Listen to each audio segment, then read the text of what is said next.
따라란 따다. 따라란 따다. 안녕하세요 여러분. 오늘도 제 채널에 오신 걸 환영합니다. 혹시 이런 경험 있으신가요? 별일 아닌데도 하고 화를 내버린 적. 그 순간은 시원했지만 돌아보면 아 괜히 그랬다 하며 후회하고 자책하는 순간 말이죠. 저도 사실 그런 적이 있습니다. 작은 일에도 욱해서 관계가 어색해진 적이 있었는데요. 지나고 나면 항상 그럴 필요가 없었는데라는 생각이 들더라고요. 오늘은 바로 이 욱하는 행동에 대해 이야기해 보겠습니다. 왜 욱하는 행동이 나타나는지, 그것이 우리 삶에 어떤 영향을 주는지, 그리고 욱하지 않고 건강하게 살아가는 방법까지 차근차근 알려드릴게요. 끝까지 함께 해주세요. 1. 욱하는 행동은 왜 나타나는가?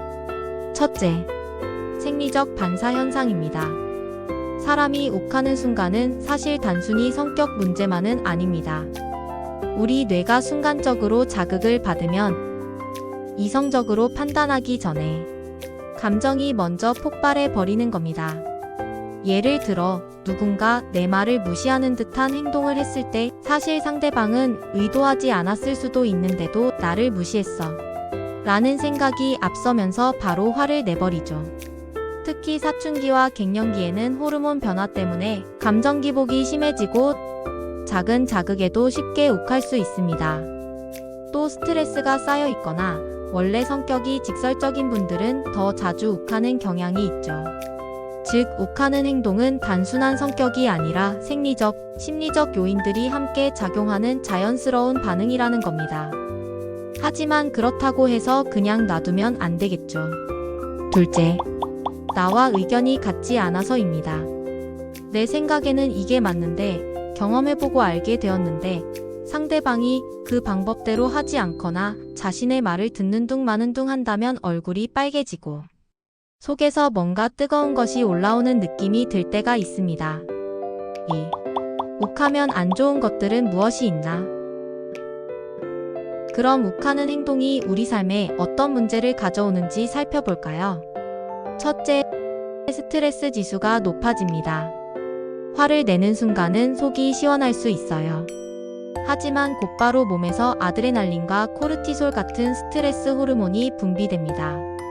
그 결과 심장이 빨리 뛰고 혈압이 오르고 심하면 두통이나 소화불량 같은 신체적 증상으로 이어지기도 합니다. 결국 욱하는 행동은 나 자신을 더 지치게 만드는 셈이죠.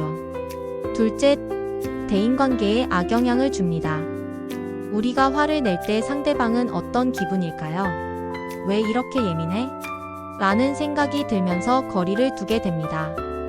가족, 친구, 직장 동료와의 관계에서 신뢰가 깨질 수도 있고 저 사람은 감정 조절이 안 돼라는 부정적인 인식이 생길 수도 있죠. 셋째, 죄책감을 가지게 됩니다. 화를 낸 직후에는 시원했는데 시간이 지나면 괜히 그랬다. 너무 심했나? 하면서 스스로를 자책하게 됩니다.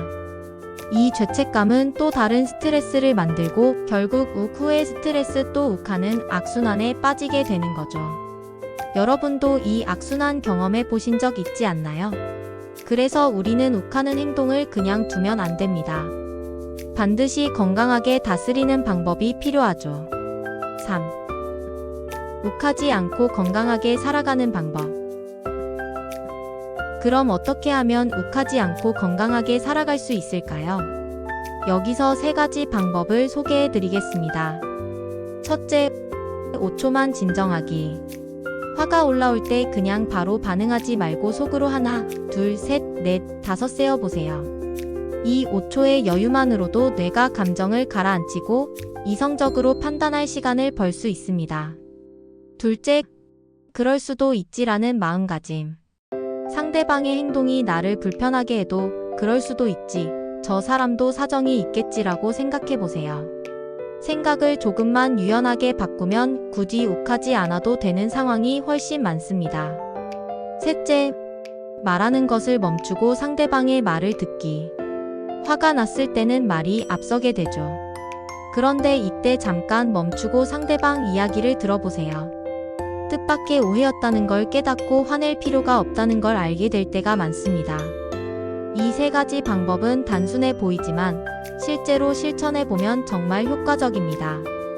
저도 개인적으로 5초 멈춤을 꾸준히 연습하면서 불필요한 감정 싸움을 많이 줄일 수 있었어요. 4. 마무리. 오늘은 욱하는 행동에 대해 이야기해봤습니다. 정리하자면 욱하는 행동은 뇌와 몸의 자연스러운 반응이지만 반복되면 스트레스와 관계 악화, 죄책감을 불러오기 때문에 반드시 관리가 필요합니다. 해결 방법은 간단합니다. 5초만 진정하기, 그럴 수도 있지라고 생각하기, 말 멈추고 상대방의 말을 듣기. 이 세 가지만 실천해도 욱하는 습관은 훨씬 줄어들 겁니다. 오늘 내용이 도움이 되셨다면 좋아요와 구독, 알림 설정까지 부탁드리고요. 여러분은 언제 가장 욱하는 순간이 많으신가요? 댓글에 남겨주시면 저도 읽어보고 함께 공감 나누겠습니다. 그럼 오늘도 평온한 하루 보내시길 바랍니다. 감사합니다.